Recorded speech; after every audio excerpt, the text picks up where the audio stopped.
Magandang araw sa inyo mga kaibigan. Itong ating almusalita sa araw na ito, araw ng linggo. Kaya na huwag makalimutan magsimba ngayon. Ang ebanghelyo natin ay Luke 15:1-32. Ito po yung napakagandang talinghaga ng alibughang anak. Alam po natin ang talinghaga, yung bunso na anak ng isang mabait na tatay ay kumuha ng parte ng kanyang mana, lumayo, nilustay sa masamang buhay. I like this part. Having spent everything, he was hard-pressed when a severe famine broke out in the land. So famished was he that he longed to fill his stomach even with the food given to the pigs. But no one offered him anything.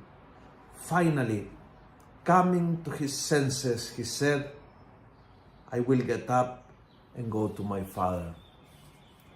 There is an enough moment. May pakakataon na talagang sumisigaw ang ating buhay, enough. Enough. Sinayang ko ang aking buhay. Nilustay ko, sinayang ang mga blessings ng Panginoon. Napakaganda ang binigay ng Diyos na pamilya, relationship, work, material, physical blessings. Nilustay ko so many things.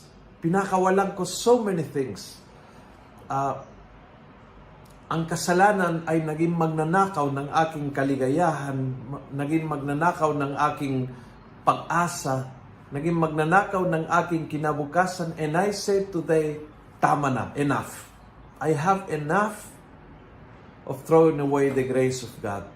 Tatayo ako, titindig ako at babalik sa aking Ama. Yun po yung aha moment ng bunsong anak.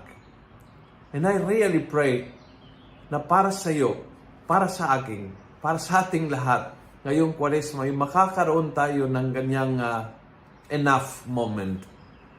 Yung time na talagang sinabi, Lord, tama na. Tama na sa mga bagay na nakakasira sa aking buhay. Tama na sa mga bagay na nakakanakaw ng aking kaligayahan.